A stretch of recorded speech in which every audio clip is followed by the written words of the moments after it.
As many of you have been commenting recently about the 3-day-long clashes between India and Pakistan, what some are calling a mini-war, our channel has covered this thoroughly with solid proof, videos, evidence, and references to international media articles. I've received a lot of comments like this, and you're welcome to pause and read through them as well as my response below. We will also analyze statements from both sides and try to understand why India suddenly agreed to a ceasefire. What exactly happened that made India, despite claiming victory, stop the operation, especially after Pakistan retaliated, launched a counter-operation, destroyed an S-400 system, and satellite images confirmed it? And friends, at the end of this video I will show you something that will help you clearly understand which country actually came out on top in this Indo-Pak conflict. For the first time in Asia, hypersonic missiles were reportedly used in India. Something was said to their own foreign secretary that forced him to make his ex-Twitter account private. He was literally receiving threats. We'll also discuss the views of a respected South Asian geopolitical analyst. So, let's analyze everything in the light of evidence and verified proof. Friends, you know many of you watch the videos without subscribing. Please make sure to subscribe. I really put in a lot of effort to create neutral and fact-based videos on defense and geopolitics. I always present news articles as proof to support my content, so yeah, please subscribe and like this video. Some of my Indian friends have repeatedly commented asking why I'm not making videos about the damage India claims to have inflicted on Pakistan. Let me make it very clear.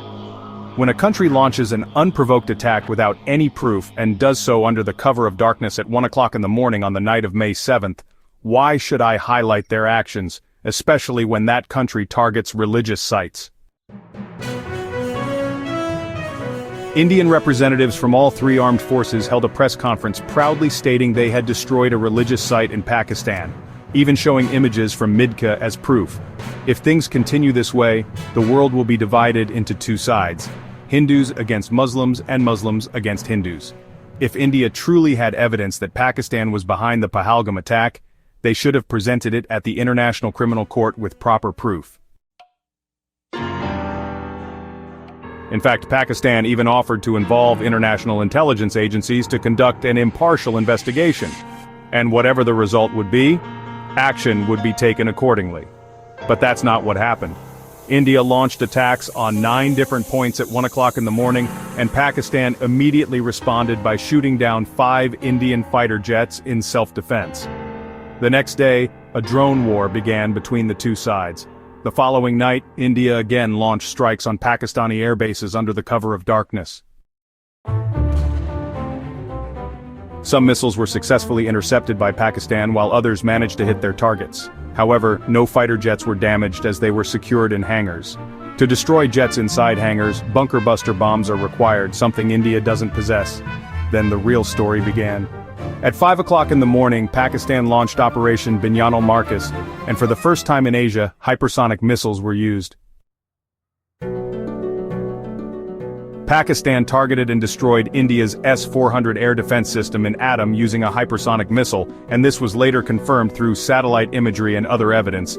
If anyone doubts it, a forensic analysis can be conducted. Pakistan's response in this operation was so strong that India was forced to agree to a ceasefire. Initially, the United States claimed it didn't care, and that both countries should handle their issues independently. But it was the United States itself that was the first to tweet and confirm the ceasefire. And I will also explain all the reasons behind why this ceasefire happened. Yes, the Indian Foreign Secretary who was representing India during this conflict faced serious backlash. When he announced the ceasefire, India's own public turned against him. Vikram Misri and even his daughter started receiving threats. Eventually, he was forced to make his ex-Twitter account private. You can see this for yourself. You can also read the posts where Indians are trolling and attacking him online. Yet the real mistake lies with the political leadership. No one is holding Prime Minister Modi accountable. Also, read the post by FJ, a well-known defense analyst. According to him, the Indian army didn't even want this war to happen, but they were pressured by the political leadership to go ahead and launch attacks on Pakistan. Now let's talk about the operation launched by Pakistan named Binyan al-Marsis, which was a strong counterattack carried out in broad daylight unlike India, which conducted both of its strikes at night. Pakistan managed to destroy the S-400 system and inflicted further damage. This is where the US steps in. Initially, the US maintained that India and Pakistan should handle the situation themselves. In reality, the US saw this as an opportunity to observe Western versus Chinese military technology in a real combat scenario. A limited conflict would reveal the capabilities of Chinese systems. But as soon as India suffered heavy losses, a sudden ceasefire was brokered. According to my sources, the main reasons behind the ceasefire were the destruction of the S-400 system, the use of hypersonic missiles, and the launch of a full-scale cyber warfare campaign. India's radars were jammed and major websites were hacked, including the ruling BJP party's site. Some of my friends are asking why would the US side with Pakistan or stop India? Let me explain clearly. Pakistan was once America's biggest non-NATO ally. Today it is completely aligned with China. Previously, Pakistan used American weapons.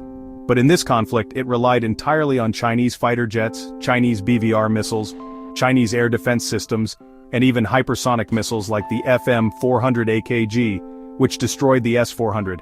We've already made a video about that.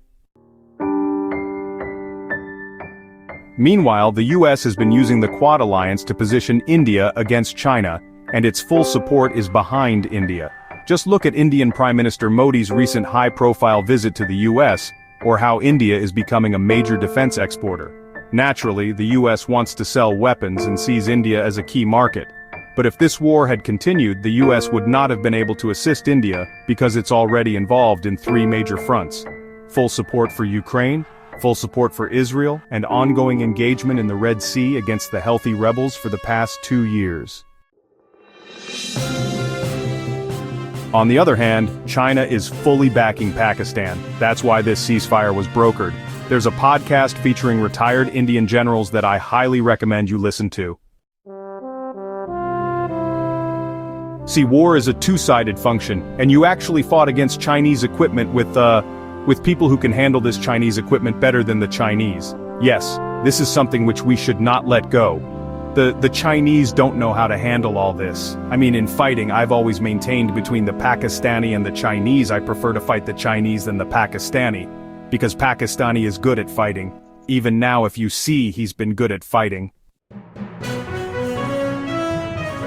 These aren't ordinary people praising Pakistan. They are individuals who once held senior positions in the Indian Army. According to them, Pakistan is using high-end Chinese military technology even better than China itself. And friends, most importantly, how exactly did this jamming and hacking take place? And how skilled is China in this domain? You can see a research-based analysis of all this in this video. And finally, let's talk about the press briefings that were held late at night by military representatives from both sides. Just look at their faces during the briefings. You can easily tell who came out victorious in this conflict. One side appears confident and satisfied, while the other side looks visibly shaken and disheartened. So friends, that was today's analysis. I hope you liked the video, and I believe now the real reasons behind the ceasefire have also become clear.